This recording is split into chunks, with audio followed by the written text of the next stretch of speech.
Hi అండి, నేను మీ శ్రీదేవి కాకినాడ అమ్మాయిని. ఇలా అని చెప్పి నేను మన ఛానల్ పెట్టింది 2023 అనమాట. ఇప్పుడు 2025 కంప్లీట్ అయిపోయి 26లో కూడా వచ్చేస్తున్నాం. అంటే లాస్ట్ 3 ఇయర్స్గా నేను మన వీడియోస్లో ఈ మాట చెప్తూనే ఉన్నాను. అయితే ఇప్పుడు చెప్పడంలో ఒక డిఫరెంట్ ఉంది. సీరియస్గా కాదు, నాకు అనిపించింది అయితే చెప్తున్నాను అనుకోండి. అయితే ఏమైందంటే రీసెంట్గా నేను ఒక వీడియో పర్పస్ స్టోర్ విజిట్కి అయితే వెళ్తే అక్కడ నాకు హెల్ప్ చేయడానికి 2 స్టాఫ్ని అయితే ఇచ్చారనమాట, ఒక అమ్మాయి అబ్బాయి.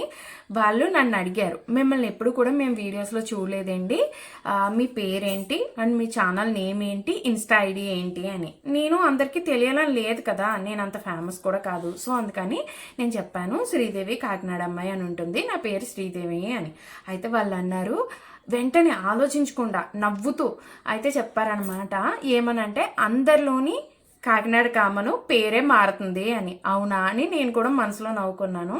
అయిపోయింది, మీరు ఎన్నాళ్ళుగా ఇలా చేస్తున్నారు వీడియోస్ అంటే 3 ఇయర్స్గా చేస్తున్నానండి అని చెప్పాను. తర్వాత మీకు ఎంతమంది ఫాలోవర్స్, ఎంతమంది సబ్స్క్రైబర్స్ అని అడిగితే ఇన్స్టాలో 25K అబవ్ ఉన్నారు, యూట్యూబ్లో అయితే 1 lakh అబవ్ ఉన్నారు అని చెప్పేశాను. అయిపోయాక వాళ్ళు నాకు హెల్ప్ చేశారు, వెళ్ళిపోయారు. అయితే నాకు వాళ్ళు లాస్ట్ వీడియో అంతా కంప్లీట్ అయిపోయి ఇంటికి వచ్చేసేటప్పుడు అందులో అడిగారు అనమాట ఒకరు, ఏమని అంటే, మీరు శ్రీదేవి కాకినాడ అమ్మాయి అని పెట్టడానికి రీజన్ ఏంటి అని అడిగారు. నిజంగానే నేను హానెస్ట్గానే చెప్పాను. ఏమి అంటే, నేను ఈ ఛానల్కి శ్రీదేవి కాకినాడ అమ్మాయి అని పేరు పెట్టడానికి రీజన్ ఏంటంటే, నేను 2023 ఆ టైంలో అయితే నాని విజయవాడ అబ్బాయి అని ఉంటుంది చూడండి, ఆ అబ్బాయి వాళ్ళ ఫ్యామిలీకి సంబంధించి చిన్న పాప ఉంది కదా, తను వీడియోస్ అయితే చూసేదాన్ని అనమాట, వాళ్ళ పాప వీడియోస్ అదిని. అప్పుడు నాకు విజయవాడ అంటే నాని గుర్తొచ్చేవాడు అనమాట.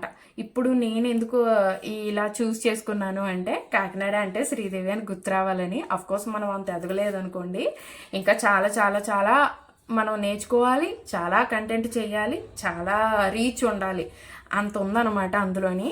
అయితే నాకు అనిపించింది, నేను ఇంతమంది ఉన్నా ఏమీ ఎవరికి తెలియట్లేదు కాబట్టి నా గురించి నేను ఏ టైప్ కంటెంట్ చేస్తే మీ వరకు రీచ్ అవుతాను, మీ వరకు చేరుకోగలను, ప్లీజ్ కమెంట్ చేసేయండి, ఓకేనా?